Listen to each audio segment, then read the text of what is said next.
In session 9, we're working through how to introduce you to formulas. And one of the most important things that you're going to need to learn is what are the operators that are available. So you know how to add things, subtract things, multiply them, divide them. What do those characters look like? And how does it go about, creating these calculations and so forth? One other thing that you need to know that's very important is how does Excel look at your formula and resolve it? Does it mean it always goes from left to right or right to left? How does it determine, what is calculated? Because if you don't do it correctly, it'll come up with a different answer than you should be getting. So understanding how formulas are calculated are very important. So we're going to start with operators, and then we're going to get into different operations and then the order of operations. So let's take a look at that. So the operators, that's just a fancy word for how you calculate, and there are four main ones, which is addition with the plus sign, subtraction with the minus sign. Multiplication is with an asterisk, so you'll need to know that on your keyboard.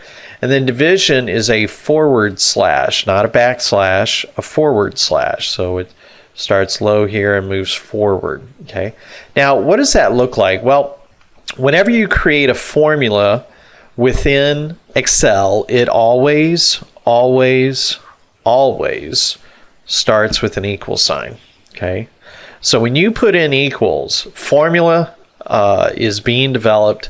Excel looks at it and says, okay, you're starting a formula as soon as you put that equal sign in. So you can't just arbitrarily put an equal sign on your worksheet. It thinks you're going into a formula. Okay.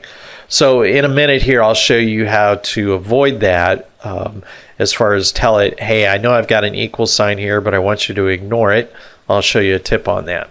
So how does it know to add? How does it know to add 10 plus 10? We could just put in equals 10 plus 10, but that really defeats the purpose of using a worksheet. What you want is you want it to calculate what's in these cells. So what is in B5 is what I want it to calculate. So I just typed in equals, I clicked on B5, and whatever is in B5, it knows it's going to look at that. Then I'm just going to simply put in a plus sign.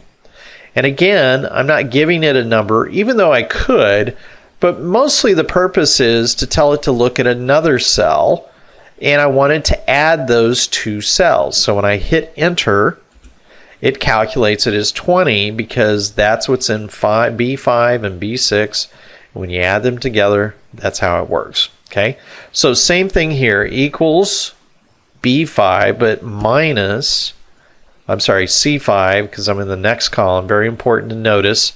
We moved over a column here, same rows, C6, and I hit enter, and it's 0. They cancel each other out. Okay, equals D5 times, so I put the asterisk in, D6, and I hit enter, and that'll be 100. Okay. Now I do division, I've got 10 divided by 10, so I go equal E5 divided by, so that's a forward slash, E6. I hit enter, and we've got 1. Okay, so that's how it knows that you're doing a formula by putting in an equal sign to start the field, the calculation. And then you typically have it refer to specific fields, specific cells on your worksheet. Okay, so that's how you use operators. That's what they are.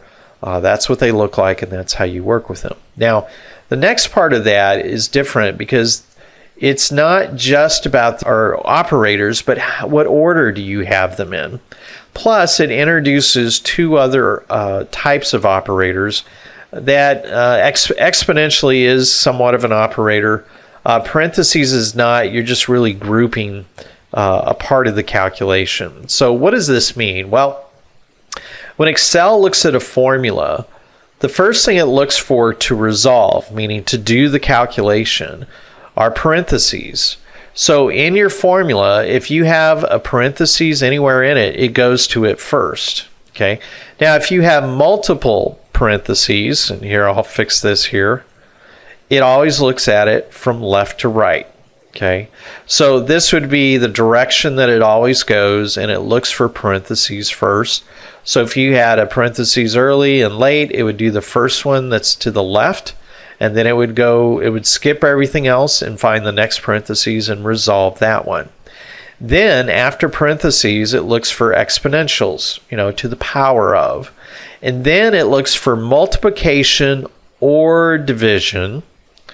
And in the order that they are in from left to right. So if multiplication is first from left to right, it does it first. If division is there first, it will divide first. So when you build your formula, you have to know this, because if you switch these, you can come out with a very different answer, and you don't want your calculations to be inaccurate.